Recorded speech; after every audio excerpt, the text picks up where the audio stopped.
What's up, guys? It's Nate here, and today we are going to be taking a look at an article from Screen Rant about the 8 biggest plot holes and head scratchers from Scream 6. Number 1 says Scream 5's Amber said the franchise needed Sydney Scream 6's. Okay, I'm I'm already confused by the way this article's even written. No offense to whoever wrote this at Screen Rant, but that doesn't make sense. Scream 5's Amber said the franchise needed Sydney Scream 6's. Okay, let's see what it says. The previous film introduced one of the biggest Scream 6 plot holes. When Amber Freeman reveals herself as one of the Ghostface killers, she tells Sydney that while she and Richie were mainly after Sam, they had to lure her back to Woodsboro because it was crucial for the slasher film they were making. Amber suggested that since Sydney has been the final girl all those years, the franchise can't go on without her. However, Scream 6 proved this wrong when Sydney did not show up in New York to fight off Ghostface. I'm gonna say no to this one. I'm gonna disagree with this one. I don't think that was a plot hole at all. She pretty much just said that in their slasher movie that they were trying to make with Scream 5, that because it was a requel of a franchise that had not had a new entry in a long time, that it was important because of the requel status to get the legacy characters back so that it mattered. They didn't say that you couldn't do one. I mean, I guess she says you can't have a bona fide Halloween without Jamie Lee, but I'm going to disagree with this one. I'm going to disagree with it. Because I think that was clearly just focused on what the killers in 5 wanted from their sequel. You know, after all, they were toxic fans. So I think that was more directed towards what Amber and Richie envisioned as the perfect requel according to them. So I'm gonna disagree with that one. I don't think that's a plot hole or anything. Okay, that was number 1. 1 of 8. Disagree. Okay, number 2. Scream 6's police took away a body that wasn't Quinn's. Ghostface seemingly killed Quinn when he broke into her room at her, Tara, and Sam's apartment. There was even a scene of Detective Bailey crying after identifying the body as his daughter's. However, when Quinn revealed herself as one of Scream 6 Ghostfaces at the film's end, Detective Bailey claimed they faked her death and switched her body out for another victim when the police came to take her away. The detective identified the body as Quinn's, and they took his word for it. However, there would likely be some kind of DNA testing to confirm it was Quinn, and police would realize from photos of Quinn that the body they took looked nothing like her. Also, whoever the victim was likely had friends and family searching for them. It doesn't make sense that Detective Bailey could get away with this. I'm going to disagree with this one as well. Just because we don't know that. We're making assumptions there. We are making assumptions that the body didn't look anything like Quinn's. Whatever body was swapped out didn't look anything like Quinn. We didn't see the body, so therefore we don't know that. I mean, New York City's a big place. As well thought out and calculated these 3 killers were, I don't find it at least any more of a stretch than some of the other stuff in the movie, because at the end of the day, it is just a movie. There's gotta be some suspension of disbelief. Even though the Scream films are generally grounded pretty realistically in reality for the most part, they all have, you know, they do all have their head scratching moments though. But I'm gonna disagree with this one because, like I said, I don't think it's a stretch that they couldn't find somebody in New York City that resembled Quinn to swap the body out. That also brings up an interesting point that there was clearly another person that was killed by them, that we technically could add to the kill list, even though we don't know who it is, or we haven't, never saw the body. Likely would have done DNA testing. I don't think so. Also, I think that was the least of their worries. I think that was the least of their worries. The least of their worries was if somebody ever found out. I mean, they were just hell-bent on getting the revenge. I think the point a lot of people miss with a lot of the killers' plots and plans in the Scream films is that that's kind of half the the fun of it, is that, we the audience we know that, guys, you're never going to get away with this, as they famously say, you'll never get away with this, you're never going to get away with this. Like, we know that they would never get away with it, but isn't that reality? Isn't it reality where, people commit crimes thinking they're going to get away with it, and then for the most part they don't? Obviously people get away with shit all the time, but yeah, it's I don't think that's necessarily a plot hole or a head scratcher. I think that, little bit of suspension of disbelief because it's a movie. Just go with it. I don't agree with they would have done DNA testing to confirm, because that's the point of a parent or next of kin identifying a body.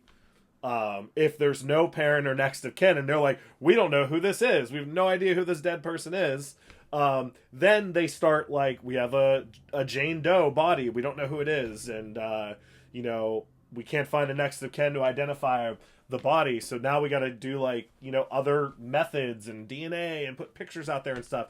I don't think there would be any DNA testing if the father went in and said, yep, that's Quinn, that's my daughter. So disagree with that one as well. Let's see. Number 3. The identity of Gale Weathers' Scream 6 boyfriend didn't matter. When Scream 6's Ghostface goes to Gale's apartment to attempt to kill her, Gale's new boyfriend is revealed. Unfortunately, his appearance was brief since Ghostface killed him early into the scene. This offered little time to serve a purpose in the film and didn't allow the audience to learn much about him. This might have been a connection to Scream 5 when Ghostface killed Gale's former love interest, Dewey Riley, as it shows how relentless Ghostface is when taking away the people its victims love. However, Gale seemed unaffected by her boyfriend's death, making his inclusion in Scream 6 even stranger. I'm going to disagree with this one, too. So, three in a row disagree. I just don't understand how that's a plot hole or a head scratcher. I mean, again, we don't know. We don't know how long she was dating this person. She could have been casually dating this person for a week, since Dewey died. And that's another thing. And that's a whole other discussion. I don't want to get too far off track here, but I keep seeing a lot of people oh, this doesn't make sense.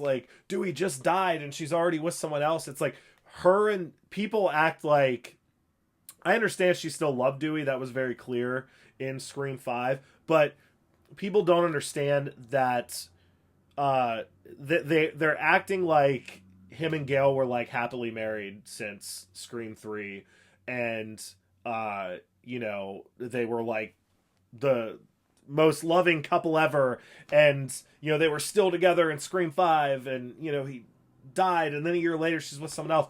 They hadn't been together for a long time, according to Scream 5, and that was one of the first times. It's implied that when Dewey reached out to her in Scream 5 to let her know that the killer was back, that was one of the first times he'd even spoken to her or seen her in years. So clearly they weren't together for a long time. So it's not a stretch to say, oh my god, it's been a year since Dewey died and she's already with someone else. That doesn't make any sense. It does, actually.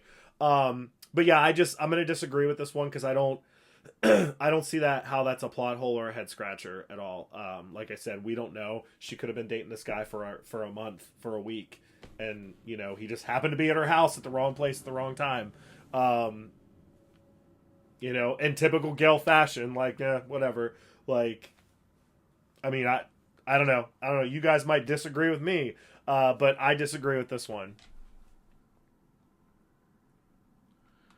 All right. Is that number 3? Yeah. Number 4. The new Ghostface killers wouldn't know Gale never got a phone call. Another plot hole involving Gale was that Ghostface knew she had never gotten a phone call from a past Ghostface. While the Scream 6 Ghostface trio did extensive research on the past killers, it's unlikely they would have been able to figure this one out. Unless past Scream Ghostface killers kept a log of everyone they called, and Detective Bailey could get his hands on it, none of the killers would know who the other Ghostfaces called. If there was this call log, it should have been included in Scream 6 to clear up this misunderstanding. Okay, 110% disagree with this one. So now we four in a row disagree. That one's just flat out wrong in my opinion. There is no plot hole there. The killers would absolutely know that Gale never received a phone call because she wrote books on every single one of the Woodsboro killings. Every time she was involved in one of these, the events of Scream 1, Scream 2, Scream 3, Scream 4, she wrote a book about it. She even wrote a book about the events of Scream 5, even though she said she didn't. So, the killers would know that Gale never got a phone call because if she had, it would have been in one of her books about the 5 previous murders. And also, Gale was a writer. She could have said it. She could have done it. She could have actually said it in the book. Like, I've never got a call. Ghostface has never called me. You know. So yeah, 100% agree with that one. That one I think is just wrong. Number 5. Sam didn't know about Richie's family. The twist at the end of Scream is that Detective Bailey and his children, Quinn Bailey and Ethan Landry, are after Sam for killing Richie Kirsch, Detective Bailey's son. While this was a shocking and satisfying reveal, it doesn't make sense that Sam wouldn't know who her boyfriend's family was. Even if they didn't live in Woodsboro, meaning Sam couldn't meet them in person, Richie likely would have shown her pictures of them and talked about them enough that she would recognize them. However, Scream 6 suggests that Sam was clueless about who Richie's relatives were. I see what they're saying, but I'm going to also disagree with this one, and I'll tell you why. I'm going to disagree because we don't know, how in depth, like with family stuff, they were in their relationship. If I remember correctly, we don't even technically know how long they were together for. We could assume it was a while, but we don't know that. And also look at it the reversal. Like Sam never told clearly never I mean Richie knew stuff about Sam because of Amber, but Sam didn't know that. The only reason Richie knew what he knew about Sam was because of Amber. And it's pretty clear that Sam definitely didn't talk to Richie about, like, her dad or her mom. And when they show up and Richie's surprised by all this, when they show up in Woodsboro, it's the first time he's met any of these people. He obviously knew she had a sister, but he never met her. He even, like, you must be Tara. Like, you know what I mean? It's like, it seems that Sam wasn't forthcoming with Richie about her family, and I would assume that we should assume in Scream 6 that Richie was also not forthcoming with Sam about his family. Number 6. Detective Bailey building the Ghostface can't talk. Detective Bailey building the Ghostface shrine was a stretch. It says Detective Bailey honored his son with a Ghostface shrine that included evidence and memorabilia from all of Ghostface's of Scream's past. As a detective, it's assumed he got the evidence through work connections and possibly paying off other officers and detectives. However, this still doesn't make much sense. Why would anyone allow him access to all the Ghostface evidence, especially crimes committed in the late 90s? It would have been way too dangerous to let anyone touch the evidence, especially since the force knows how many copycat Ghostfaces there have been throughout the years. I will agree with this one, but I don't think, again, that it's necessarily a plot hole. Maybe just more of a head scratcher. You know, we'll give it a little head scratch there. I get that.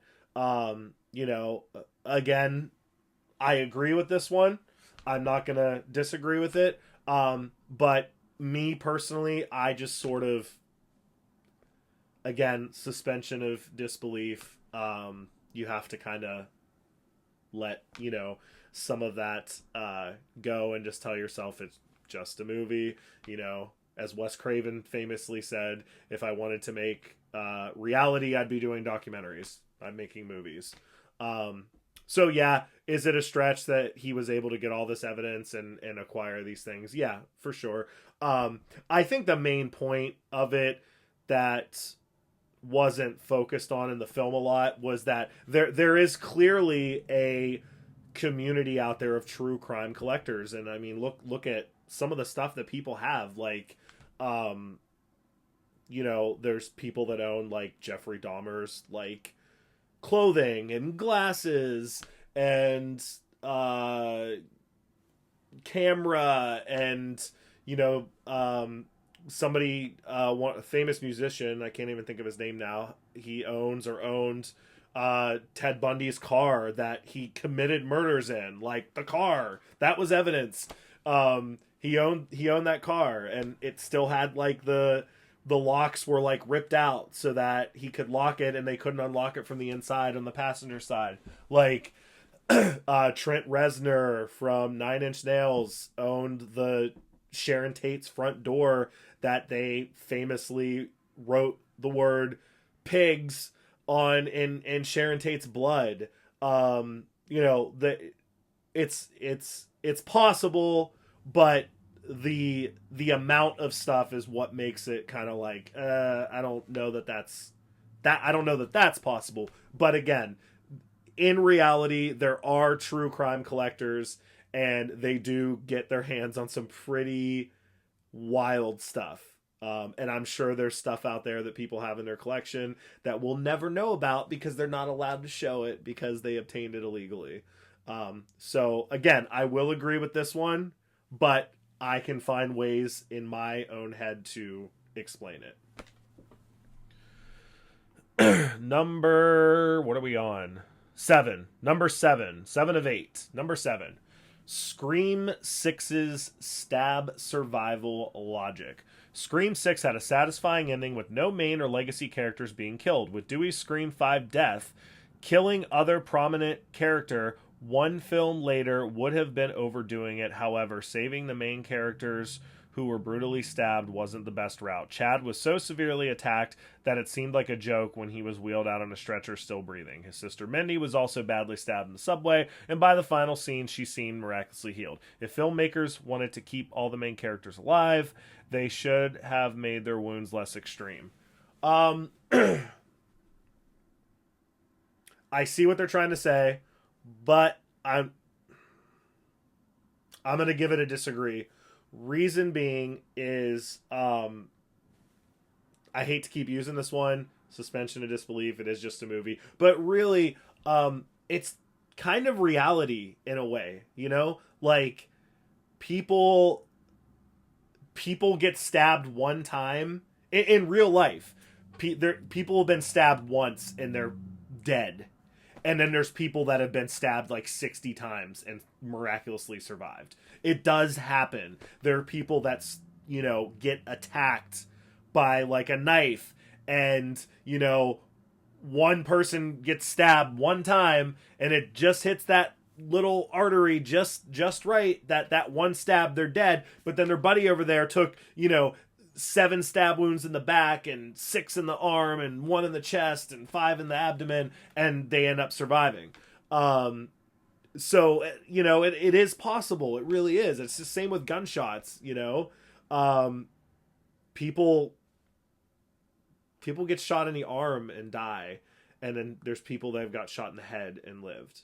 It's just, there's no like rule book to like, oh, you got stabbed this many times, so that means that you should be dead because this person got stabbed this many times and they died. Or, you got shot in the arm and died, so therefore that other guy that got shot in the head doesn't make sense for him to be alive. There's no rule book for this in life, unfortunately, or in the movies.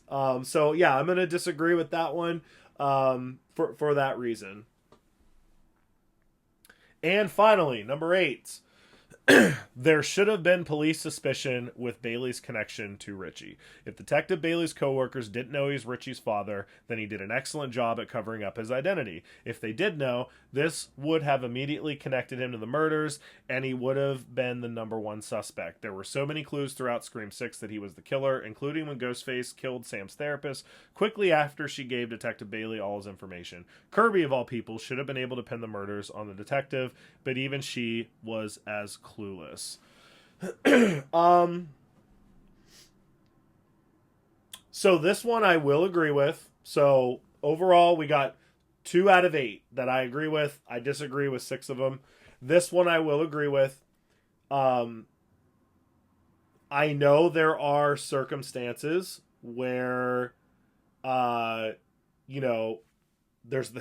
so many different family dynamics out there. And there are many circumstances where,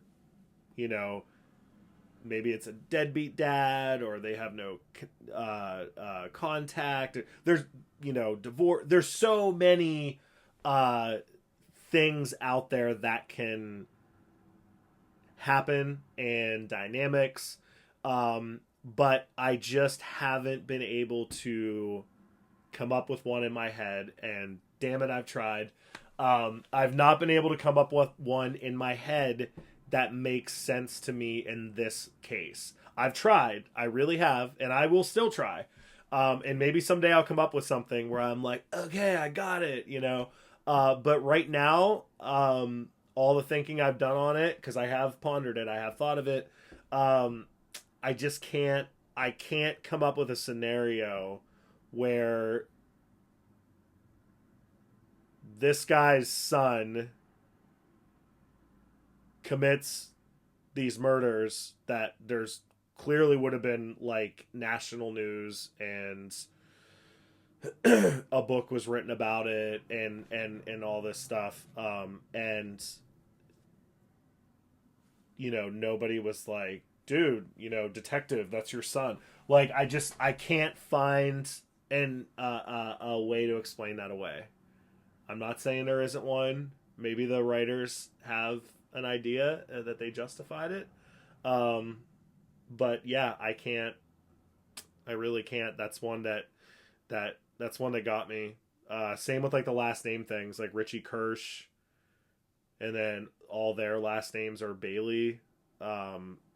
Again, there's obviously ways that can happen.